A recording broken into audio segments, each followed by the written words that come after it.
When Keanu Reeves walked off live TV, people thought he was weak. But what happened next left the entire world speechless. No screaming. No anger. Just one quiet sentence that shattered the entire media game and reminded us what real strength looks like. Keanu Reeves kicked off Colbert Show after this happened. But the real shock. It didn't end there. What Keanu did days later may be the most powerful moment of his entire career. The audience roared as Stephen Colbert walked onto the stage, holding his signature smirk. It was just another night in late-night TV, jokes, jabs, and playful banter. But tonight would be different. Tonight, a storm was brewing, cloaked in silence and humility. Sitting backstage, quiet and still, was a man unlike any other, Keanu Reeves. He wasn't scrolling through his phone. He wasn't rehearsing clever lines. He simply sat in a corner chair, hands clasped gently, eyes focused on the floor. A studio assistant approached him nervously. "Mr. Reeves, you're on in 3 minutes." Keanu looked up, smiled politely, and nodded. "Thank you." There was something peaceful about him, a stillness in contrast to the chaotic energy of late-night television. While others tried to entertain, Keanu had always lived to connect, to seek truth, not applause. But he didn't know that tonight he would be pushed not to entertain, but to defend who he was. Colbert leaned forward in his chair, prepping the audience. "All right, folks, our next guest is someone who needs no introduction. He's fought agents in the Matrix, hunted assassins as John Wick, and somehow stayed Hollywood's most humble man. Please welcome Keanu Reeves." Thunderous applause.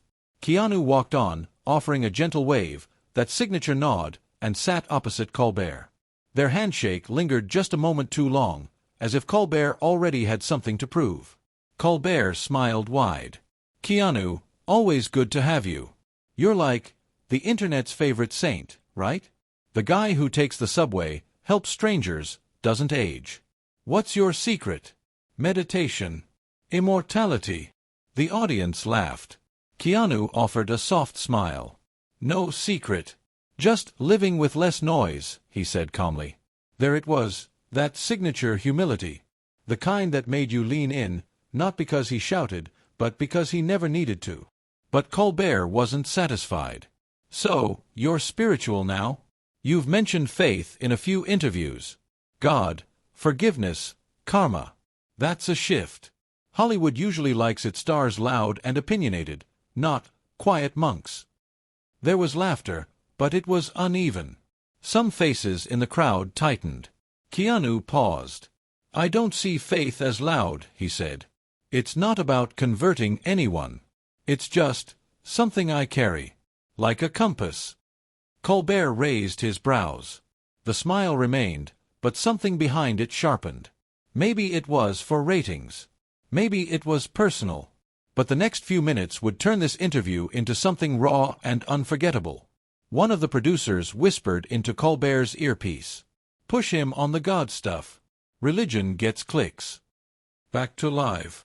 "So tell me, Keanu," Colbert leaned forward, "if you believe in God, where was he when your sister was sick? Or when you lost River? You've been through hell, how does someone still believe?" The room fell silent. A few awkward chuckles floated, unsure whether this was satire or attack. Keanu blinked once. Then twice. His body didn't shift. His face didn't flinch. But something in the air changed, a subtle weight, as if the walls were suddenly listening. "I don't think God's a vending machine," he said slowly, "where you put in suffering and expect candy in return." The audience fell silent. Colbert hesitated. "But don't you think it's a little naive? To believe in faith when everything around you screams chaos?" Keanu looked down for a moment, then met Colbert's eyes, voice still calm. "Maybe faith isn't about avoiding pain. Maybe it's what helps you walk through it, without becoming bitter." No applause. Just stillness. The crowd didn't know what to do. This wasn't the kind of punchline they were used to. It wasn't scripted, and it wasn't safe. Colbert chuckled, trying to regain control. "You're making this a little too deep for my show, buddy." Keanu smiled faintly. "I didn't come here to be shallow." Boom. It wasn't a jab. It wasn't a flex. But in that one line, soft yet sharp, Keanu had made something clear. He would not dilute his truth for someone else's entertainment. Backstage again, producers scrambled. Cut to commercial. Or let it ride. Colbert waved them off. He wasn't done. Okay, but what about Hollywood? You work in a system that worships image, not faith. Isn't that hypocritical? Keanu leaned back gently. Maybe. Or maybe that's why it needs more people willing to be honest. A few claps. Not many. But real. The clash wasn't fiery in volume. It was fiery in meaning two worlds collided, the media's obsession with spectacle and one man's quiet refusal to play along. Colbert sighed, his smirk fading. We're gonna take a break. The screen cut to black. But what came next, the reaction, the fallout, would make headlines the next morning. And it would test Keanu's humility in front of millions. The camera lights had turned off, but something had been ignited, not in noise, but in impact. Keanu Reeves had just walked off one of the most watched talk shows in America without raising his voice, without throwing shade, and yet, he had drawn a silent line in the sand. He didn't storm off. He didn't slam doors. But what he did was more powerful. He left. Not the building, but the stage, quietly declining the post-show interview, skipping the promotional segment, and walking past the green room without saying a word. A studio intern watched as he picked up his jacket, slung it over his shoulder, and gave a polite nod to the exit guard. "Thank you," Keanu said gently. Social media platforms exploded. Keanu walks off Colbert's show in a faith-based feud. Colbert crosses the line. Keanu claps back without clapping. A humble storm. Keanu silences Hollywood with a whisper. Clips of the exchange had gone viral. The now famous quote, "I didn't come here to be shallow," was everywhere. On TikTok, on X, on Instagram Reels. In every caption, Keanu's silent strength spoke louder than anything else that aired that week. But with virality came division. Some praised him. He stood for something. Finally, a celeb who isn't afraid of depth. Keanu just exposed what's wrong with TV today. Shallow talk, no soul. Others questioned him. Why come to a talk show if you're gonna act like a philosopher? Keanu needs to lighten up. It's entertainment, not therapy. And then came the headlines from major outlets, twisting, chipping, manipulating the moment for attention. Keanu's meltdown. Actor walks off in religious rant. Colbert versus Keanu, the clash no one saw coming. Keanu, meanwhile, said nothing. Apartment with minimal decor. He sat by the window, watching the wind dance through the trees. The morning sun spilled across the wooden floor. A mug of coffee sat untouched on the table. His phone buzzed again, dozens of messages from publicists, producers, and friends. But he didn't open any of them. He didn't need to. He knew what was happening. This wasn't the first time media had tried to twist a moment. But this time it stung a little deeper, not because his image was attacked, but because truth was being made a spectacle. He whispered to himself, almost prayerfully, "They see headlines. They don't see hearts." They were sitting on the hood of an old car, sharing a beer under a starry sky. River said, "You know, man, the world's gonna love you. And hate you. Sometimes on the same day. Just don't let either mess with your center." Keanu had nodded back then, barely understanding what River meant. But now, he felt every word. "Should we issue a statement?" one producer asked. "Keanu's fans are loyal," another warned. "If we look like we attacked his faith, we're in trouble." Colbert sat in silence, rewatching the clip. His smirk was gone. He leaned back in his chair, and for once, looked unsettled. "We pushed him," he admitted quietly. "Not because he was wrong, but because he made us feel small." Later that afternoon, a call came through to Keanu's manager. It was from a young assistant producer from the Colbert Show. She sounded nervous. Almost guilty. "I just wanted to say, I watched it again. And I think what Keanu said was beautiful. I've never seen someone be that honest, that calm, while being grilled like that." He didn't defend himself with anger. He just told the truth. "Please tell him, Some of us noticed. And we're sorry. The message was passed on to Keanu. He didn't respond. But he smiled gently, for the first time that day. Keanu had quietly arrived. No cameras, no press. He walked the halls, visiting children with cancer, holding their hands, reading them stories. One nurse whispered, "I saw the clip. You didn't deserve that." Keanu replied softly, "That's okay. They needed a moment. I needed peace." That's who he was. He didn't fight with noise. He fought with presence. He didn't seek revenge. He sought meaning. Online, a new wave of response began to grow. A young man stitched the viral clip and said, "This isn't about faith or fame. This is about how we treat people who don't perform the way we expect." Keanu didn't argue. He stayed grounded. That's strength. It went viral again. This time, not for drama, but for reflection. Colbert finally spoke, in a follow-up monologue. He looked directly into the camera. "We invited Keanu for laughs. But he gave us honesty. And whether or not you agree with him, you have to respect a man who doesn't change his truth to fit the room." To Keanu, thank you for the reminder. Sometimes, being silent is the loudest way to speak. One of them recognized him, waved. "Hey, John Wick!" the guy shouted. Keanu smiled, raised his hand, and nodded. Then stood up and quietly dropped $100 bill in their tip jar, walked away before they even saw who it came from. The world is loud. It rewards volume and performance. But sometimes, the greatest strength is not in how loud you speak, but in how deeply you stand when others try to shake you. Keanu Reeves sat cross-legged on the floor, a half-finished book resting on his knee. His phone lay untouched on the coffee table beside him. Despite the storm of media reactions to his recent appearance on the Colbert Show, he hadn't spoken to a single outlet. No tweets. No rebuttals. Nothing. He had said what he needed to say. And walked away with dignity. But the world hadn't stopped talking. Was Colbert too harsh? Is Keanu the moral voice Hollywood needs? Should celebrities even talk about faith? It was as if Keanu's silence had become its own kind of protest. One that people couldn't stop listening to. Back in his apartment, the phone buzzed again. He finally reached for it. Another message. But this one was different. It was from a young producer from a rival network. "Keanu, I know you rarely do interviews. But we'd like to invite you for a special segment. No scripts, no jokes, just a real conversation. The public needs more moments like the one you shared. Please consider." He stared at the message for a long time. Not because he was flattered, but because deep down, a quiet storm was brewing inside him. He never sought to be a voice.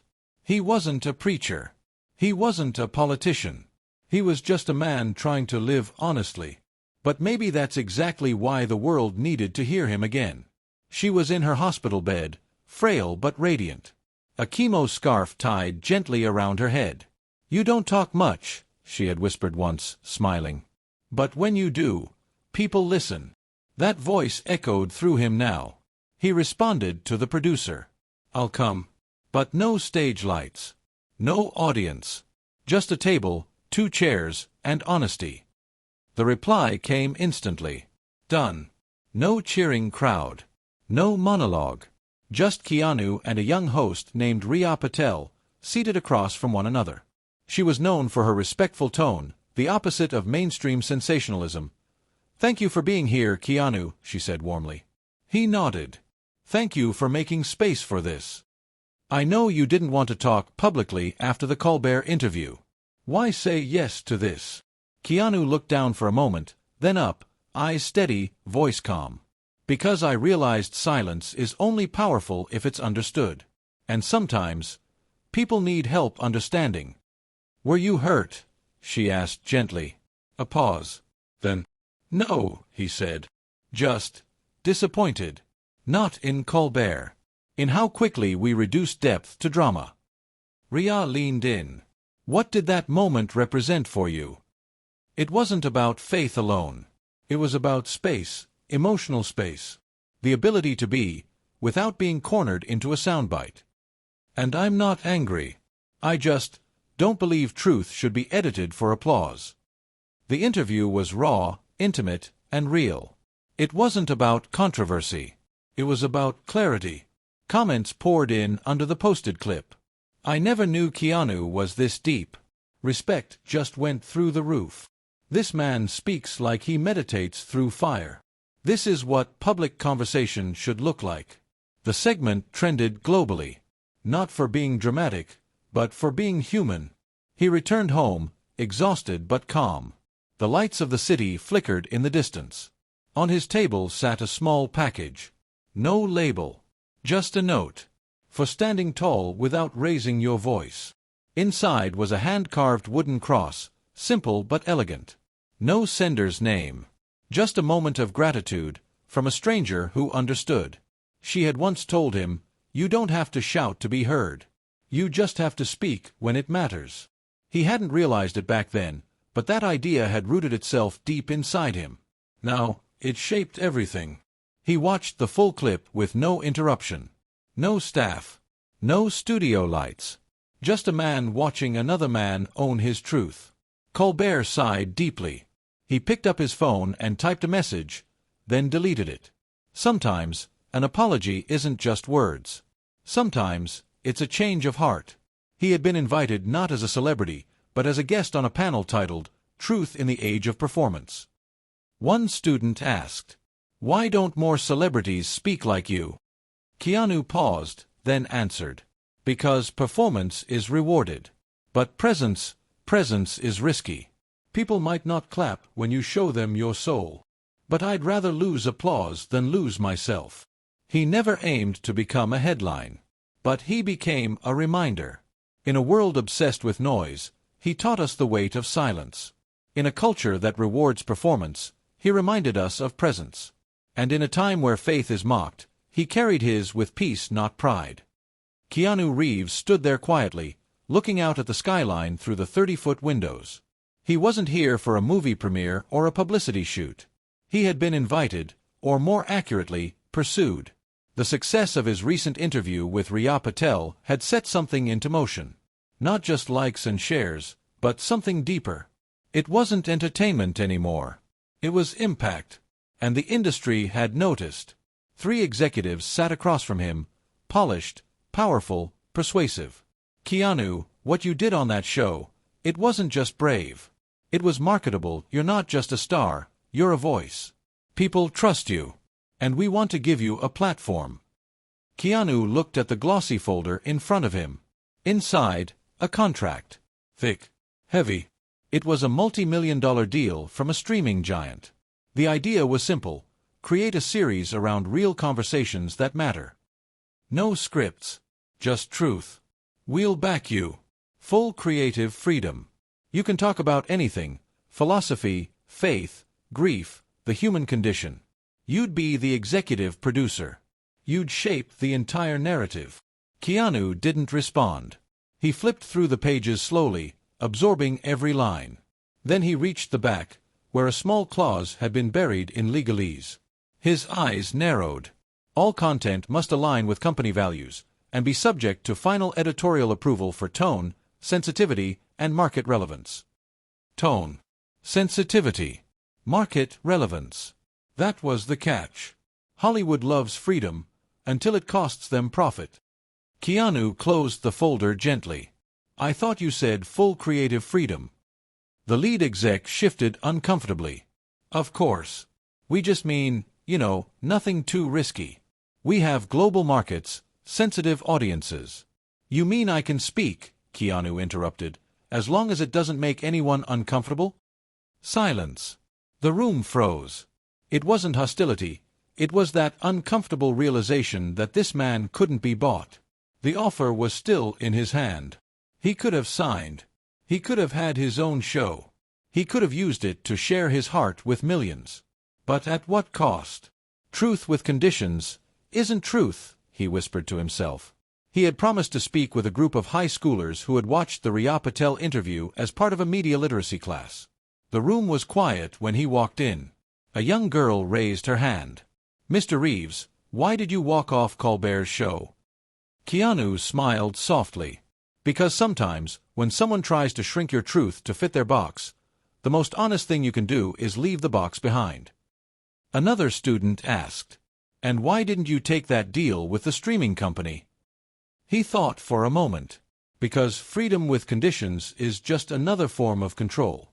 And I don't believe in wearing masks just to be seen. The story leaked. Blogs, news sites, and entertainment insiders were stunned.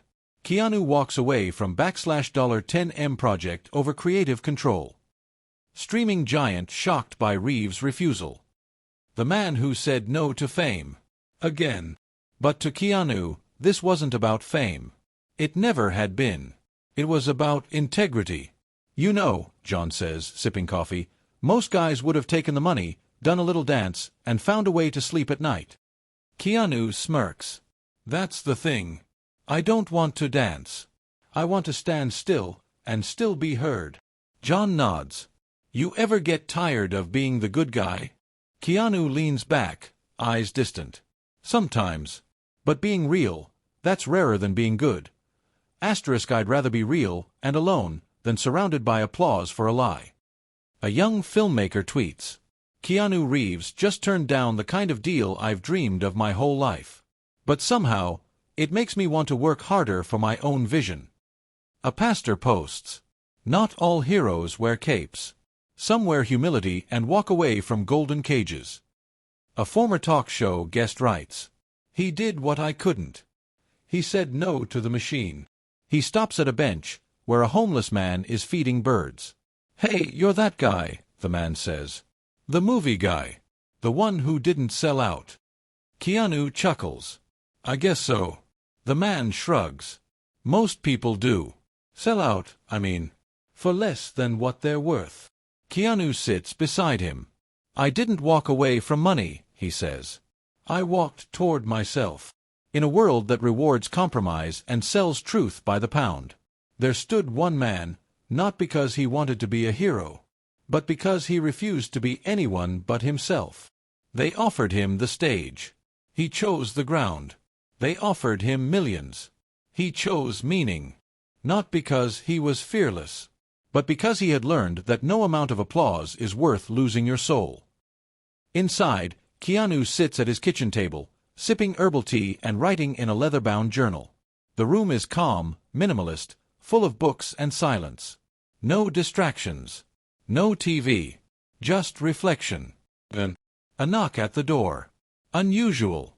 He wasn't expecting anyone. Keanu rose slowly, set his cup down, and walked to the door. He opened it. Standing on the other side was a woman in her early 40s, holding a notebook, wearing no makeup, with weary eyes and a hesitant smile. "Hi. I'm Dana Rowe. You don't know me, but I was the senior writer who published the article, Keanu's Faith-Fueled Walkout, Humble or Hypocritical?" Keanu blinked. She waited, ready for him to shut the door. But instead, he opened it wider. "Would you like some tea?" he asked. They sat across from each other, the rain now steady. Dana held her cup with both hands, uncomfortable but trying. "I didn't expect you to let me in," she said. "I didn't expect you to come," Keanu replied. She half-laughed. "Honestly, I didn't either. But something about that interview with Riya Patel, it stayed with me. And then when I saw that you turned down that streaming deal, I started wondering if maybe I was wrong. About me." Keanu asked softly. "No," she said. "About myself." A long pause. "I've worked in media for 15 years. I know how the game works. We take depth and flatten it. We take quiet strength and call it boring. We reward outrage and mock restraint." Keanu listened, patient. "When I wrote that article about you walking off Colbert Show, I thought I was doing my job, creating conversation, offering criticism. But the truth is, I was bitter. Bitter that someone could speak with such peace in a world that rewards noise." She looked down at her tea, ashamed. "I wanted to tear that piece apart because I didn't understand it." Her editor had pushed her. "We need an angle. Something spicy. Don't make him a saint. Readers want conflict." So she had written it, implying Keanu's silence was just calculated branding. that his humility was too polished to be real. But as the days passed, she couldn't shake the guilt. I came to apologize. Not because people attacked me online, but because I saw the damage I helped normalize, taking someone's truth and trimming it to fit our narrative. I thought if I could say it to your face, maybe I could start fixing it. Keanu looked at her, his gaze soft but piercing. Do you believe words carry weight? He asked. She nodded. Then you understand how they shape minds and break spirits. What we write doesn't just fill space, he continued. It becomes someone's truth. So we have to ask ourselves, is it true? Is it fair? Is it kind? And if not, then why are we saying it? Dana felt her throat tighten. She wasn't used to being on this side of the conversation. You're right, she said. I let cynicism become my compass. I started thinking everyone's faking it, especially the ones who stay silent. But I think, maybe you've shown us what real strength looks like. I don't need you to apologize to me, he said. But if you're going to write something that helps people look inward, not just point fingers outward. The world already has enough noise. What it needs now is mirrors. She clutched her notebook tight. It wasn't the story she expected to chase, but it might just be the one that changed her. Headline: The man who chose silence. What Keanu Reeves taught me about truth, ego, and redemption. The article was long, honest, and beautifully written. It didn't defend Keanu. It reflected on how easily we all fall into the trap of mocking what we don't understand. In a culture obsessed with performance, Dana wrote, Keanu reminded me of the quiet rebellion of being real, of not clapping back, but walking away, of not feeding the fire, but planting a tree instead. Online, the article spreads like wildfire. Not because it's viral, but because it's vulnerable. Comment after comment reads, "This is journalism. This is healing." Finally, someone from the media admits the damage done. We need more Keanus. And more Donnas who are willing to change. She smiles. Then texts Keanu. You've started something. People are waking up. He replies simply, not me. Just the truth. The owner approaches him and hands him a small card. On it is written, some men chase the spotlight. Some stand still and let the light come to them. Keanu reads it, smiles, and tucks it into his journal. Redemption doesn't always come in grand gestures. Sometimes, it knocks quietly at your door. And sometimes, you open it. He didn't seek apologies. He didn't demand praise. He simply stood in his truth, and waited for the world to catch up. Keanu Reeves was being honored tonight. An exclusive private ceremony held by an independent film academy had decided to present him with the Human Spirit Award, a tribute not for his acting, but for his integrity, grace under pressure, and his unwavering commitment to authenticity in a performative world. It wasn't televised. There were no viral stunts or over-the-top speeches. Just a curated room of filmmakers, journalists, young students, and critics, including a few who had once doubted him. Among them was Stephen Colbert. Keanu sat quietly in the second row, hands folded in his lap. As the announcer listed his accomplishments, awards, and impact, he barely lifted his gaze. It wasn't humility for show. It was just who he was. Then came the final words. For showing the world that silence can speak louder than outrage. And that truth, when unshaken, becomes a lighthouse in the storm. We present this honor to Mr. Keanu Reeves. Polite applause. Some standing. Others simply still. Keanu rose, walked to the stage, accepted the Crystal Award gently, and stood at the podium. Silence. Not awkward. Not tense. Just reverent. Keanu looked out at the crowd, his voice calm and low. I don't take many stages. And when I do, I usually prefer to let the characters I play do the speaking. But this isn't about characters. This is about us. About the role we choose to play when the cameras aren't rolling. He paused. In the last few months, I've been asked a question a lot. Why walk off a show instead of argue? Why turn down millions? Why stay silent when I'm being criticized? And the answer is, Because I'm not afraid to lose things that were never mine to keep. The room was still. Fame is a reflection. It doesn't belong to you. Money is a tool. It doesn't define you. But integrity, that's yours. And when you give it away, you can't buy it back. A few nods. A tear or two in the back row. We live in a world where people speak louder and faster, hoping that volume will make up for emptiness. But silence, intentional, rooted silence, can shake walls. I didn't walk out of Colbert's show to make a statement. I walked out because I felt the room no longer had room for truth. He glanced at Stephen Colbert in the crowd. Their eyes met. There was no tension, only understanding. Leaving the studio after that night. The weight of the moment. The solitude. The misunderstanding. But also, the freedom. Back to the stage. I'm grateful to be here. Not for applause, but because somewhere out there, someone watched that moment and realized, maybe I don't need to shout to be heard. Maybe I don't have to betray myself to belong. To that person, I say, you are not alone. He paused again. The air in the room changed. No one was scrolling on their phones. No one was whispering. Everyone was simply listening. This award may have my name on it, Keanu said, holding up the crystal statue. But it belongs to every person who chose silence over violence, truth over applause, and meaning over media. Thank you for hearing the quiet. He stepped back from the putty. No dramatic music. No walk-off music cue. Just a room full of people rising to their feet, some with tears in their eyes. He extended his hand. Keanu took it without hesitation. I was wrong, Colbert said. I know, Keanu replied gently. But you gave me the space to walk out. And for that, I thank you. They shared a quiet moment of mutual respect, not because one defeated the other, but because truth had found its way through the noise. The award tucked under his arm. No security. No spotlight. Just the sound of his boots on the pavement. A child on a bicycle stopped him. Hey, you're the guy who didn't yell back, right? Keanu smiled. Yeah, I guess that's me. My dad said you're a real man. Keanu kneeled and looked the boy in the eyes. Being real is just being kind when no one's looking. Remember that, okay? The boy nodded and pedaled away.